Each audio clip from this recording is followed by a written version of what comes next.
Hello अस्सलाम वालेकुम students. आज हमारा फिज़िक्स का लेक्चर है। आज हमारा है लेक्चर नंबर 3, जिसको हम स्टार्ट करते हैं। अच्छा, पीछे हम कुछ पढ़ चुके थे बातें, हम उसकी बात कर रहे थे सिंपल हार्मोनिक मोशन की। आज तरह हम आगे तरह कुछ डेफिनेशन की तरफ चलते हैं, जिनको शॉर्ट हैं और बहुत बहुत इंपॉर्टेंट डेफिनेशन हैं। ये बहुत ज़्यादा इंपॉर्टेंट डेफिनेशन हैं ये, तो इन्हें लाजमी देखिएगा और याद कीजिएगा। पहली डेफिनेशन है वाइब्रेशन। What is vibration? किसी वस्तु पोजीशन के इर्द गिर्द वाइब्रेटरी मोशन करते हुए जिस्म का एक साइकिल या एक मुकम्मल चक्कर को एक वाइब्रेशन कहते हैं। जैसे कि आप ये देखें, ये आपका सिंपल पेंडुलम की हमने पीछे एग्जांपल्स देखी थी। सिंपल पेंडुलम आपका यहाँ पे, ठीक है, यहाँ पे सिंपल पेंडुलम है। आप उसको यहाँ तक लेके गए, ठीक है, आपने उसको यहाँ से रिलीज़ किया, वो जब यहाँ से इस तरह जाएगा और जब यहाँ पे एक पूरा ये यहाँ पे वापस आ जाएगा इस पॉइंट पे, जब जहाँ से वो रिलीज़ हो उसी पॉइंट पर वापस आ जाए वो चीज़, तो ये जितना इसने कवर फासला तय किया डिस्टेंस, ये क्या इसका ये इसकी एक वाइब्रेशन थी। ये इसकी एक वाइब्रेशन थी। तो किसी वस्ती पोजीशन के इर्द गिर्द वाइब्रेटरी, वस्ती पोजीशन मीन्स का फिक्स्ड पॉइंट, ये देखें ना, ये मीन वस्ती पोजीशन मीन्स उसको मीन पोजीशन कहते हैं, कि इर्द गिर्द वाइब्रेटरी मोशन करते हुए जिस्म के एक साइकिल हो या फिर एक मुकम्मल चक्कर को एक वाइब्रेशन कहते हैं। तो मीन्स के वाइब्रेशन की अभी किसी भी पॉइंट वस्ती पोजीशन है ये, ठीक है, यहाँ से आपने इसको यहाँ तक लेके आए, फिर आपने रिलीज़ कर दिया, फिर ये यहाँ से इस तरह और फिर वापस यहाँ पे, ठीक है।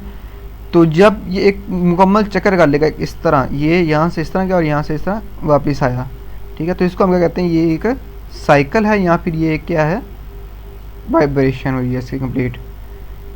मीन्स के देखें यहाँ पे इस तरह जाना और उसी तरीके से उसका वापस आना, ठीक है। आगे चलते हैं। What is time period?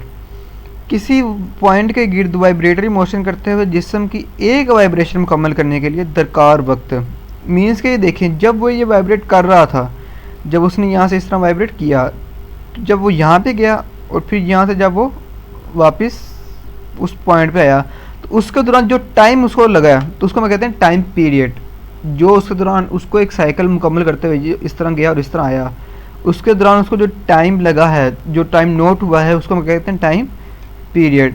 इसे टी से ज़ाहिर करते हैं, और आपको पता है टाइम पीरियड का यूनिट इसे कैपिटल टी से ज़ाहिर करते हैं। हम दूसरे टाइम को, ये फ़र्क याद रखिएगा, दूसरे टाइम को हम स्मॉल टी से ज़ाहिर करते हैं आम टाइम को, बट टाइम पीरियड को हम कैपिटल टी से ज़ाहिर करते हैं, और टाइम पीरियड का भी यूनिट क्या है, सेकेंड ही है। तो फर्स्ट डेफिनेशन वाइब्रेशन की, दोनों डेफिनेशन बहुत इंपॉर्टेंट और आगे आने वाली डेफिनेशन भी बहुत इंपॉर्टेंट है, तो उनको लाजमी याद कीजिएगा। पहली ये मुझे उम्मीद है आपको दोनों से डेफिनेशन समझ लगी होगी। आगे चलते हैं। What is frequency? अच्छा, किसी पॉइंट के गिर्द वाइब्रेटरी मोशन करते हुए जिस्म की एक सेकंड में वाइब्रेशंस की तादाद फ्रीक्वेंसी कहलाती है। अब एक बॉडी ने एक पॉइंट के गिर्द वाइब्रेटरी मोशन कर रही है, ठीक है, मीन्स के वो अपने वाइब्रेशंस कर रही है वो, तो हम कहते हैं कि हमारा टाइम का होना चाहिए 1 सेकंड। 1 सेकंड के अंदर, 1 सेकंड के अंदर वो जितनी भी वाइब्रेशंस कर लेगी, मीन्स इस पॉइंट से ये एक, अगर वो इतने टाइम एक करते तो ये एक वाइब्रेशन होगी। अगर वो 1 सेकंड के अंदर यहाँ से इस तरह एक बारी जाती है और फिर वापस आती है और फिर जाती है और फिर वापस आती है 1 सेकंड के अंदर, तो मीन्स हम कहेंगे तो ये कितनी है, 2 वाइब्रेशन, ये इसकी फ्रीक्वेंसी 2 है। तो मीन्स के 1 सेकंड में वाइब्रेशंस की जो तादाद होगी उसको हम कहते हैं फ्रीक्वेंसी कहते हैं। 1 सेकंड में वाइब्रेशंस की जो तादाद होगी वो क्या कहलाती है, फ्रीक्वेंसी कहलाती है। टाइम 1 सेकंड होना चाहिए उसका। इसे एफ से ज़ाहिर करते हैं, और फ्रीक्वेंसी का यूनिट क्या है, हर्ट्स। इसका यूनिट क्या है, हर्ट्स। नेक्स्ट चलते हैं एम्पलीट्यूड के ऊपर। किसी पॉइंट के गिर्द वाइब्रेटरी मोशन करते हुए जिस्म का इस पॉइंट से ज़्यादा डिस्प्लेसमेंट, जैसे कि अब यहाँ पे देखें, पीछे मैं एक ही एग्जांपल को लेके इसलिए जा रहा हूँ ताकि आपको समझ लग जाए हर बात। ये एक यहाँ पे था, हमने ना ट्राई पेंडुलम है, ठीक है, तो हम इसको यहाँ से इस तरफ लेके गए, ठीक है, और जब हमने इसको रिलीज़ किया वो इस तरह गया और फिर वो यहाँ पे इस तरह आया, तो इस पॉइंट जो यहाँ तक का, जहाँ मैक्सिमम तक, जहाँ तक वो पॉइंट तक गया है, तो इसका जो डिस्टेंस होता है हम इसको क्या कहते हैं, एम्पलीट्यूड कहते हैं। इसको हम क्या कहते हैं, एम्पलीट्यूड। उसकी वस्ती पोजीशन से उसकी इंतहाई पोजीशन, उसकी वस्ती पोजीशन से उसकी इंतहाई पोजीशन के दरमियानी फासले को हम क्या कहते हैं, एम्पलीट्यूड। किसी पॉइंट के वाइब्रेटरी मोशन करते हुए जिस्म का इस पॉइंट से ज़्यादा डिस्प्लेसमेंट, और वो ज़्यादा से ज़्यादा हम जितना हम देखते हैं मीन्स को इंतहाई पोजीशन जहाँ तक है वो, ये मीन पोजीशन से लेके वो जितनी इंतहाई पोजीशन तक जा रहा है वो, अगर यहाँ तक है तो ये उसका एम्पलीट्यूड है, अगर वो यहाँ से लेके यहाँ तक जा रहा है तो ये उसका एम्पलीट्यूड है। ठीक है, तो इसका यूनिट भी क्या है, अच्छा ये क्या है असल में कि ये एक लेंथ है, ये क्या है, तो लेंथ का हमें यूनिट पता था क्या होता है, लेंथ का यूनिट क्या होता है, मीटर। लेंथ का यूनिट क्या होता है, तो इसका यूनिट क्या होगा, मीटर होगा। तो ये 4 डेफिनेशंस थी, बहुत इंपॉर्टेंट थी, इनको एक बार देख लें। किसी पॉइंट के गिर्द वाइब्रेटरी मोशन करते हुए जिस्म का, जब आप, मैं शुरू से आपको ज़रा करवा रहा हूँ, वाइब्रेशन क्या है, एक मुकम्मल साइकिल होना चाहिए या एक मुकम्मल चक्कर।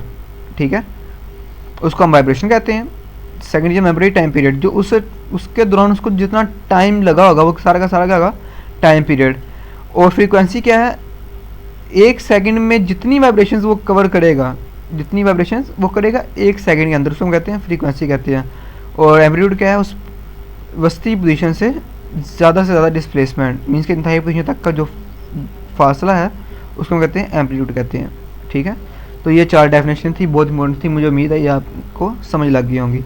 नेक्स्ट चलते हैं, डैम्प्ड ऑसिलेशन, ये भी बहुत इंपॉर्टेंट लॉन्ग है आपका, ये इंपॉर्टेंट आपका लॉन्ग है। शॉर्ट क्वेश्चन आपने वहाँ से करने हैं जो आपको प्लेटफॉर्म, ब्राइट फ्यूचर के प्लेटफॉर्म से जो आपको प्रोवाइड किया गया है, आपने वहाँ से इसके शॉर्ट क्वेश्चन करने हैं। मैं यहाँ से ज़्यादा कोशिश होगी आपके मैक्सिमम लॉन्ग क्वेश्चन और शॉर्ट क्वेश्चन और आपके कॉन्सेप्ट्स क्लियर किए जाएँ, ताकि आपको याद करने में कोई प्रॉब्लम ना हो। और यहाँ पे वैसे ही हेडिंग्स वगैरह बनी हुई हैं सारी, तो इसलिए आपको प्रॉब्लम नहीं होगी यहाँ से याद करने में। तो शुरू करते हैं। डैम्प्ड ऑसिलेशंस क्या होती हैं, किसी मुज़ाहमती फ़ोर्स की मौजूदगी में, किसी मुज़ाहमती फ़ोर्स की मौजूदगी में सिस्टम्स की ऑसिलेशंस को डैम्प्ड ऑसिलेशंस कहते हैं। कुछ समझने लगी आपको, ये देखें ज़रा। एक ना ऑसिलेशंस क्या होती हैं, पहले ये देखते हैं, ये जो हम कहते हैं ना, ये होती हैं ऑसिलेशंस। ठीक है, एक वेव्स की सूरत में मैं आपको समझा देता हूँ कि ये क्या है, ऑसिलेशंस हैं। ठीक है, अब ना ऑसिलेशंस किसी मुज़ाहमती फ़ोर्स की वजह से, ये ऑसिलेशंस क्या हो रही हैं, ये पहले बड़ी, ये ज़्यादा थी, ये पहले ज़्यादा थी, आहिस्ता आहिस्ता ये ऑसिलेशन क्या हो रही है, कम हो रही है, आहिस्ता आहिस्ता ये ऑसिलेशन कम हो रही है। मीन्स के देखें यहाँ इस तरह, ये अंडर किसी रेजिस्टेंस फोर्स के होगी। ठीक है, तो जब भी किसी रेजिस्टेंस फोर्स की मौजूदगी में ऑसिलेशंस को डैम्प्ड, मीन्स डैम्प का मतलब ही क्या है कि उनकी पीक कम आ रही हो। ये देखिए यहाँ पे अगर मैं इसकी पीक दिखाऊँ ना, पीक क्या होती है आपको, ये यहाँ पे, यहाँ से इसकी पीक इतनी है, यहाँ से ये इसकी पीक इतनी है, और यहाँ से मीन्स उसकी पीक कम हो रही है। मैं कह रही हूँ कि, या फिर मैं क्या कहना चाह रहा हूँ कि उसकी वेव कम हो रही हो। ठीक है, तो हम उसको कहते हैं, उसका मीन्स है डैम्प्ड, मीन्स के डैम्प्ड कर देना, उसको दबा देना, उसको कम कर देना। ठीक है, तो डैम्प्ड ऑसिलेशन का मतलब होगा किसी मुज़ाहमती फोर्स की मौजूदगी में सिस्टम्स की जो ऑसिलेशंस हैं उसको अगर हम डैम्प्ड कर दें, सिस्टम की जो, ये देखें ये वाली ऑसिलेशंस हैं, सिस्टम की ये ऑसिलेशंस हैं जो इस तरह हैं, तो इसको हम डैम्प्ड कर दें तो मीन्स कि ये क्या होगा, ये डैम्प्ड ऑसिलेशंस हो जाएंगी। इसका हमें एक बहुत बड़ा डिसएडवांटेज, अब हम आगे जाके इसकी मिसाल में देखते हैं कि डैम्प्ड ऑसिलेशन से हमें ज़्यादा एडवांटेज कहाँ पे मिलता है। ये हम आम रूटीन में इन चीज़ों को यूज़ करते हैं। तो इसके पहले आपको डेफिनेशन समझ लें कि मुज़ाहमती फ़ोर्स होनी चाहिए। ठीक है, मीन्स रेजिस्टेंस फोर्स क्या होती है, जो उसकी रेजिस्टेंस को कम कर रही हो। देखें अगर कोई फोर्स रेजिस्टेंस की फोर्स ना हो, मीन्स कि फिर तो वेव इतनी रहेगी, जैसे देखें जहाँ इस तरह वो उतनी बरकरार रहेगी वेव। मीन्स कि मुज़ाहमती फोर्स होगी तो उसकी वेव को कम कर रही होगी ना, जिस तरह कि उसका ये है, इस तरह चीज़ है उसकी। ठीक है, तो किसी मुज़ाहमती फ़ोर्स की या रेजिस्टेंस फोर्स की मौजूदगी में सिस्टम्स की ऑसिलेशंस को, सिस्टम की ऑसिलेशंस को डैम्प्ड ऑसिलेशंस कहते हैं, कि हम रेजिस्टेंस की फोर्स उसकी ऑसिलेशन को डैम्प्ड कर देगी। आगे चलते हैं, इसकी एक मिसाल में आपको ज़्यादा क्लियर समझ लग जाएगी, हम वो पहले देखते हैं उसमें। ठीक है, तो डैम्प्ड ऑसिलेशन में हम ज़रा देख लेते हैं, किसी फ्रिक्शन या रेजिस्टेंस की गैर मौजूदगी में रेस्टोरिंग फोर्स के ज़ेरे साम जिस्म की वाइब्रेटरी मोशन लामहदूद वक्त तक जारी रहती है। मैंने अभी आपको बताया, पीछे देखिए आप, इसमें ज़रा मैंने आपको क्या बताया कि इसमें अगर आप मुज़ाहमती फोर्स या फ्रिक्शन ना हो तो इसने तो इस तरह ही रहना है, इसने इस तरह ही रहना है, इसमें कोई भी चेंजिंग नहीं आएगी। तो ये लामहदूद अमल तक इस तरह जारी होती रहेगी। ठीक है, लेकिन क्योंकि रेजिस्टेंस होती है हर चीज़ में, तो उसकी वजह से क्या होगा, ये डैम्प्ड करेगा और ये आखिरकार आके एक टाइम में ख़त्म हो जाएगी। ठीक है, तो यही चीज़ हम इसमें बताना चाह रहा हूँ कि किसी फ्रिक्शन रेजिस्टेंस की गैर मौजूदगी में रेस्टोरिंग फोर्स के ज़ेरे असर इस्साम की वाइब्रेटरी मोशन लामहदूद वक्त तक जारी रहता है, कि वो लामहदूद वक्त तक जारी रहेगी। फिर अमली तौर पर फ्रिक्शन इस्साम फोर्स है, इस्साम की मोशन को आहिस्ता करती है। फ्रिक्शन हमेशा इस्साम की मोशन को आहिस्ता करती है, जिसकी वजह से वो लामहदूद अमल तक अपनी पोजीशन को जारी नहीं रख सकते। वक्त के साथ फ्रिक्शन इज्साम की मैकेनिकल एनर्जी को कम कर देती है, जैसे कि पीछे आपने देखा कि वो उसको ऑसिलेशंस को डैम्प कर दी थी, मीन्स कि इसको कम करना कहती हैं। और इस तरह इनकी मोशन डैम्प्ड मोशन कहलाती है। ये डैम्प्ड मोशन एम्पलीट्यूड को 32 कम कर देती है। देखिए इसमें एम्पलीट्यूड कम हो रहा है, जिसको मैं आपको पीक की बात कह रहा था ना कि ये देखिए यहाँ से इसका ये कम हो रहा है एम्पलीट्यूड, ये यहाँ पे है, फिर इसका एम्पलीट्यूड ये कम हो गया, इसका एम्पलीट्यूड फिर और कम हो गया और फिर और ज़्यादा कम हो गया। गाड़ियों के और इसकी जो एग्जांपल में ये आप इसकी एग्जांपल में सबसे अच्छी सी एग्जांपल है, जो इसकी मिसाल है गाड़ियों के शॉक अब्जॉर्ब्स। लड़कों को ज़्यादा पता होगा कि गाड़ियों के जो शॉक अब्जॉर्ब्स हैं वो क्या करते हैं, वो जब हम ये ना एक बहुत अच्छी एग्जांपल है डैम्प्ड ऑसिलेशंस की, जब हम इसको पढ़ते हैं डैम्प्ड मोशन की अमली मिसाल है।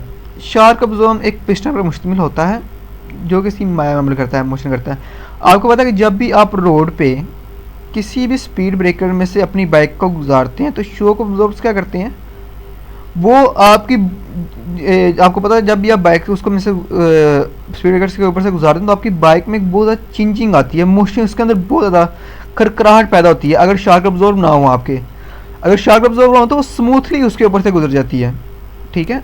और अगर आपको शार्क अब्जॉर्ब उसके अंदर ना हो तो वो बहुत ज़्यादा आपको डिस्टर्ब करती है, मीन्स के वो आप बहुत ज़्यादा आवाज़ वगैरह पैदा करती है, खरकती बहुत ज़्यादा है वो। तो ये इसकी मैं आपको इसकी अमली शक्ल दिखा दूँ, ये ज़रा ये होता है शार्क अब्जॉर्ब। ये होता है गाड़ियों के फ्रेमवर्क से यहाँ से जुड़ा होता है, ठीक है। ये एक पिस्टन होता है इसके अंदर, लड़कों को पता है कि वो पिस्टन इस तरह अंदर जाता है, ठीक है। ये एक बाहर शार्क अब्जॉर्ब इस तरह बना होता है और एक पिस्टन उसके अंदर इस तरह जाता है और उसको पुश करके फिर वो बाहर आता है, ठीक है। और उसके अंदर माया होता है जिसके अंदर वो अमल कार होता है और एक कार के एक्सेल से जुड़ा होता है यहाँ से, ठीक है। तो मीन्स कि जब भी वो शार्क अब्जॉर्ब का बलाई हिस्सा कार की बॉडी के साथ जुड़ा होता है, जब कार रोड में मौजूद किसी उबड़ी सतह से स्पीड ब्रेकर से गुजरती है तो शिद्दत से वाइब्रेट करती है, ठीक है। तो वो क्या करेगी, वो असल में ना वो वाइब्रेट करने शुरू कर देते हैं। तो मीन्स जब भी आपकी बाइक उसके स्पीड ब्रेकर से ऊपर से गुजरती है ना तो उसमें बहुत ज़्यादा वेव के ना वो पैदा हो जाते हैं, ऑसिलेशन पैदा हो जाती हैं। तो फिर क्या करते हैं, शार्क अब्जॉर्ब उसकी ऑसिलेशन को डैम्प्ड कर रहे होते हैं, मीन्स के ये अगर इतनी है ना तो वो उसकी ऑसिलेशन को इस तरह डैम्प्ड कर देंगे ताकि वो इस तरह हो जाए कुछ इस फॉर्म में, ये इस तरह, और फिर वो इससे आगे वो कम होती रहे जिससे आपकी बाइक को नुकसान ना हो, ताकि वो जो उसके अंदर एनर्जी आई है ना स्पीड ब्रेकर के ऊपर से पास करते हुए जो उसमें एनर्जी आ गई है वो किसकी सूरत में आई है, ऑसिलेशंस की सूरत में आई है। तो जो शार्क अब्जॉर्ब होते हैं उसको डैम्प्ड कर देती हैं ताकि उससे बाइक को नुकसान ना हो, क्योंकि अगर इसमें जारी रहेगी तो आपकी जो बाइक है वो तो आपको डिस्टर्ब करेगी स्पीड ब्रेकर गुजरने के बाद भी। अगर आप शार्क अब्जॉर्ब ना हो तो आपको पता होता है कि वो बार बार वो आपको बाइक आपकी डिस्टर्ब करती है। तो मीन्स वो उसकी ऑसिलेशन जो उसके अंदर पैदा होती हैं जब वो स्पीड ब्रेकर के ऊपर से गुजरती है बाइक है तो उसके अंदर जो ऑसिलेशन पैदा होती हैं तो शार्क अब्जॉर्ब उसकी ऑसिलेशन को डैम्प कर देते हैं। जब उसके ऑसिलेशन को डैम्प करते हैं और उसकी सारी एनर्जी को ज़ाया कर देते हैं तो हमारी बाइक स्मूथली उसके ऊपर से रोड से पास कर जाती है। तो यही बात बताना चाहिए कि वो शिद्दत से वाइब्रेट करते हैं। शार्क अब्जॉर्ब इन वाइब्रेशंस को आहिस्ता कर देते हैं और इनकी एनर्जी को हरारती एनर्जी में तब्दील कर देते हैं, ठीक है। तो लिहाजा वो उसकी सारी एनर्जी ख़त्म कर देते हैं उससे, ठीक है। तो ये शार्क अब्जॉर्ब ये डैम्प्ड ऑसिलेशंस की एक बहुत अच्छी मिसाल थी जिसको यहाँ पे आपकी बुक में डिस्क्राइब किया गया है। मैंने ज़्यादा पूरी कोशिश की आपकी बुक की वर्डिंग इसके अंदर सारी की सारी यूज़ हो ताकि आपको परेशानी ना हो। तो ये आपका एक टॉपिक था और इसके पीछे हमने 4 डेफिनेशन पढ़ी। ये उम्मीद है आपने लेक्चर इन्जॉय किया होगा, तो आप इसे लाजमी याद करें। और इसका जो टेस्ट है वो आपका इसी सैटरडे या इसी वेडनेसडे को जाकर चांसला कंडक्ट हो जाएगा और जिसमें जो कहा गया आप इसके क्वेश्चन खुद ही उनको याद कीजिए और वर्क हार्ड करें और जो भी आपका प्रॉपर रेगुलर वर्क है उसे लाजमी करें। आपका बहुत बहुत शुक्रिया। अल्लाह हाफिज़।